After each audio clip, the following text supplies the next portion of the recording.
কি অবস্থা, কেমন আছেন সবাই? আশা করি সবাই ভালো আছেন।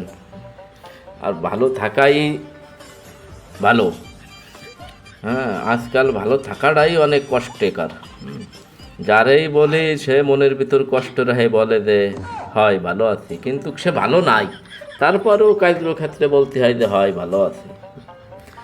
পরিস্থিতি হলো এখন এতটা গোলাইটি হয়ে গেছে।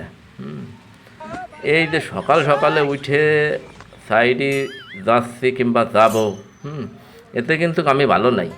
তারপরেও কেউ বার্তা নলে আমার বলতে হয় ভালো আছি। চোখে যে ঘুম ঘুম ভাব, তারপরেও কাজের ক্ষেত্রে যাওয়া লাগতেছে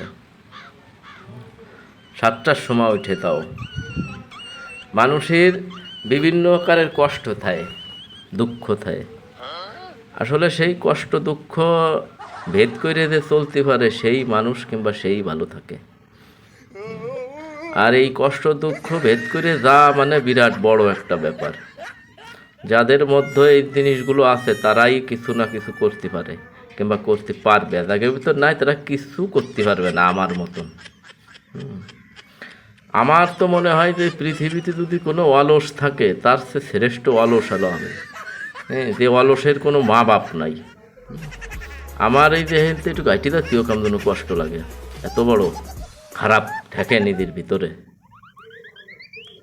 তা যাই হোক, বিষয় হলো কি, এখন যে আমি যাচ্ছি হাইটে, এলো নিজের পেটের দায়ে যাচ্ছি। অর্থাৎ আমার খিদে লাগছে বিদায় জন্য আমি এত সকালবেলা 7টার সময় আমার খিদে লেগে গেছে, এই কারণে আমি সকালে হাঁটা দিছি।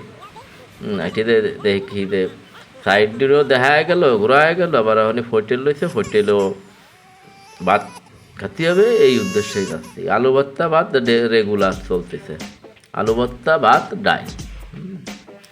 এখন মূলত বিষয় হলো কি যে হোটেলের খাবার দাবার খাতি হয়, এই কারণে হলো একটু সকালে যাচ্ছি তো আলু ভর্তা পাওয়া যাবে না, ডাল পাওয়া যাবে না, তাই দিয়ে সেটা ভাত খাইটে চলে আসবানি। তা এত সকালে আশপাশে কোনো গাড়ি ঘোড়া কিচ্ছু নাই, রিক্সা নাই, যানবাহন কিছু চলতেছে না। আর এই রাস্তাতে আসেও কম।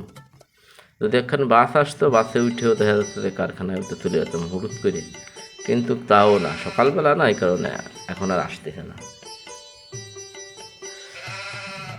কাজ কামের অবস্থা ভালো, কিন্তু পকেটে মালু নাই, অর্থাৎ টিকা নাই, টাকা নাই। কাজ কাম চলে ভালো, কিন্তু পকেটে টাকা থাকতেছে না। হ্যাঁ, আর এদিক দিয়ে মাথার ভিতরে অনেকটা টেনশনের ভিতর আছি, ভুগতেছি, মানসিক রোগী হয়ে গেছি মনে হচ্ছে আমার কাছে মানসিক রোগী মনে হচ্ছে।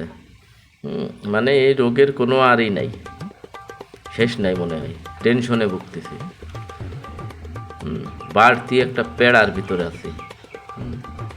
যে টেনশন, সবারই টেনশন থাকে, কে সংসারাদের টেনশন, কে ছেলে মেয়ের টেনশন, কে টাকা পয়সার টেনশন, কে নিজের শরীরের টেনশন থাকে।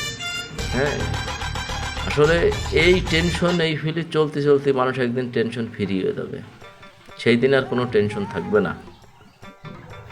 এড়িয়ে ভাইবেই মানুষের চলা ফেরা, চাল চলন বলা উচিত, কিংবা দেখাও উচিত।